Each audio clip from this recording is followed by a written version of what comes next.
Hey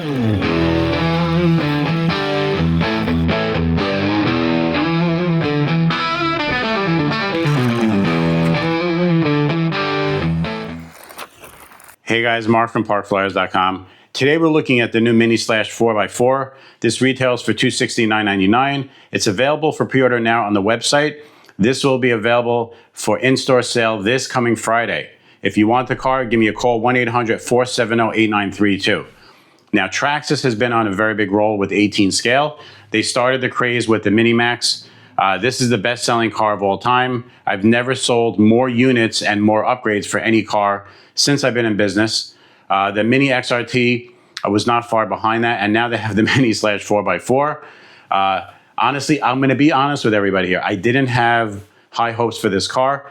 I thought it was just it's just like going through the routines. Okay, so you did the monster truck, now you got to do the short course. I thought it was going to be bland and boring, just because a short course in a small form factor never really gets exciting, but I was wrong. So this is actually better than you think. This car is absolutely incredible. We took this out and we ran it on asphalt. We ran it in the dirt pit.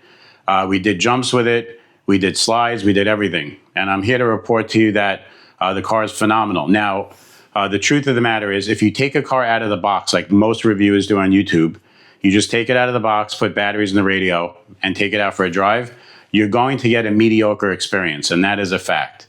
I said, you know what, this time I'm going to take it out, and not only am I going to tune the car, just try to tune it, make it drive better, I'm going to talk about it in the video because I want people to know that when you take the car out of the box and just drive it, you're not always going to get the best experience. To get really everything out of a car, you can make small changes to the car, and it has a big difference on performance. 99% of the people out there are not going to tune the car, but let's just start off the video with two simple tuning things that if you do it, if I was to quantify it, I would say it drives 50% better, and I'm not joking.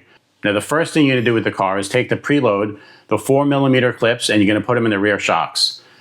You just do that, and then you go to the front. The shocks come in the inner position on the A-arm. You're just gonna move them to the outer position. There's only two positions here. See, my thumb is right near the outer position. That's all you're gonna do. When you do those two things that are very simple, you're gonna take the car out.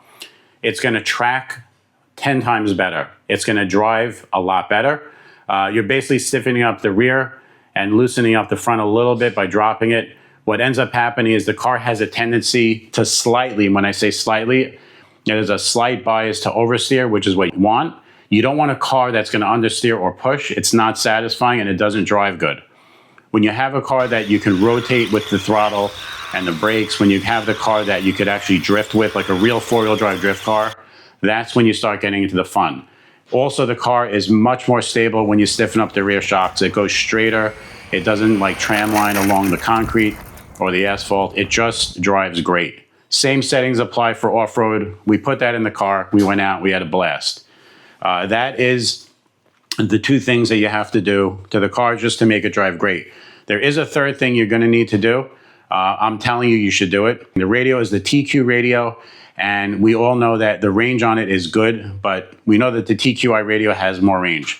So what you have to do is you really want to wring all the range you can get out of it. Since this car is traveling extremely fast, it does a real 30 plus out of the box. And the car it just seems like a very fast car because the acceleration is just blistering. It's really, really good. So if you're going to have all that speed, the car is going to get away from you quickly, and it's going to be really far in seconds. And basically, you're going to run out of range.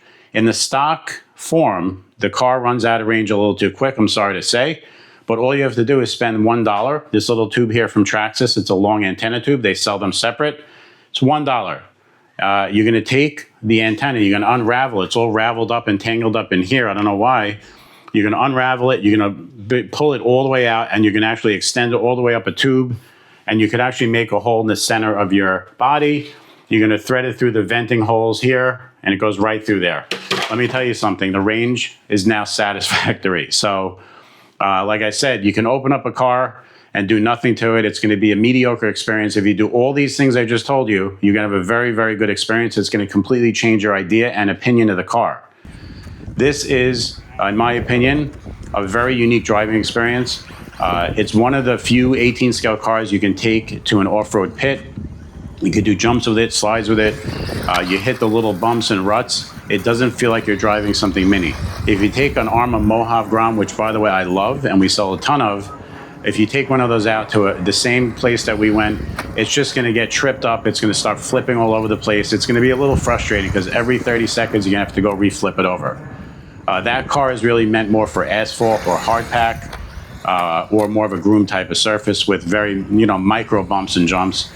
This actually can handle a place where we drive our maxes and our slashes, 10 scale, and it's not going to have a problem. All right, guys, so let's talk about the jumping of the car right now.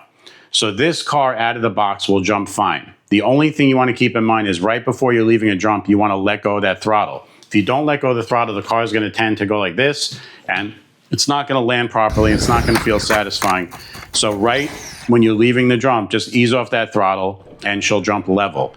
Now, if you want to be more aggressive with your jumping and you want to, just jump using more throttle, you can get the center differential. A lot of people don't know that. But it does make the car jump a lot better, just because it takes a lot of the rotation away from the rear tires. It puts them in the front, and now you're going to be actually jumping more level, giving more throttle. It'll also aid in giving you better, handling in the turns as well. But that's a good upgrade if you want to just jump with a little bit power on. As far as the heating of the car and the cooling, we ran this in 90-degree weather yesterday on the stock gearing. And basically the motor is running at 130 degrees. We use our laser temperature gun to verify that. And then when we put the 22-tooth pinion in there, we went up 3 teeth. We were getting about 160. It went up 30 degrees, about maybe 160, 164. And then we realized that we wanted, just to keep the motor and everything a little bit safer, we wanted to add this to the speed control. This clips right on. If you do clip it on to the speed control, make sure that the side with the plug in, it goes on the outside. It's not going to fit against the receiver box.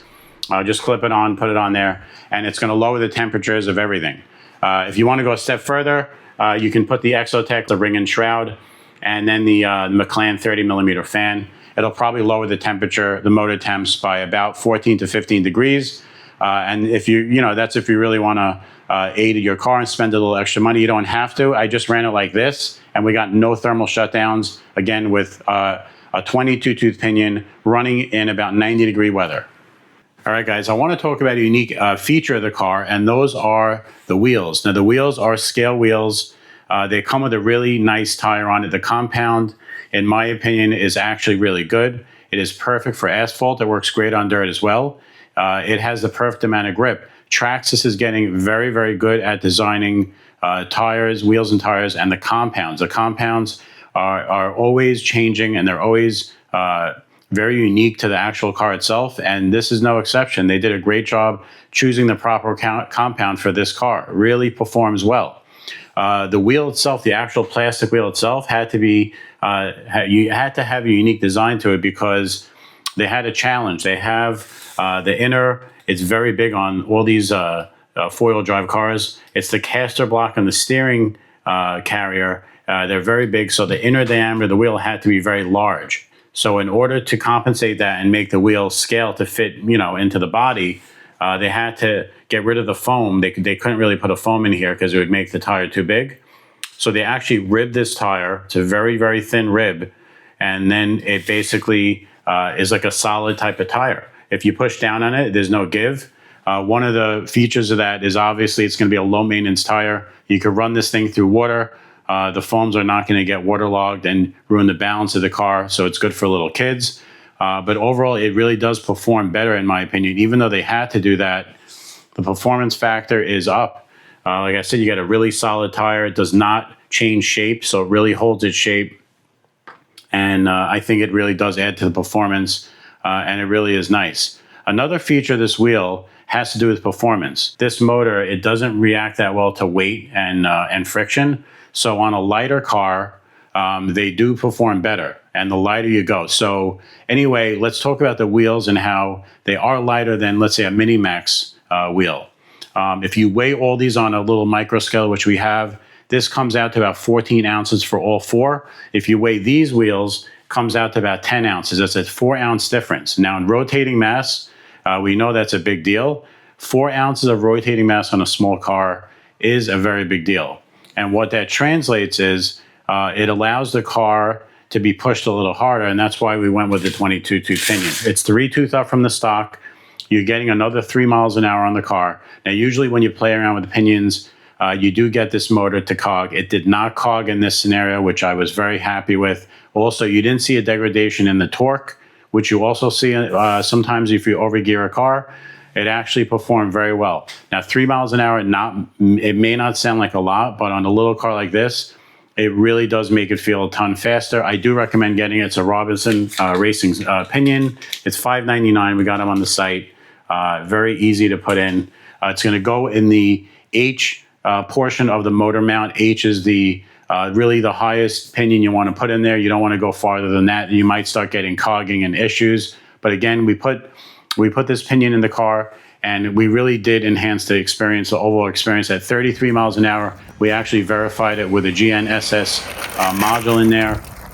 And the car really, like I said, it satisfies a lot more going faster. Anyway, we have an upgrade video coming with this car in the next week or two. We're going to put more power in it. We're going to enhance the handling, put some upgrades, nothing crazy, but something to make it just a little bit better. We hope you tune into that video. It's coming soon. Anyway, thank you so much for joining us on this mini slash review. Please like, share, and subscribe, and we'll see you on the next one, and have a great day.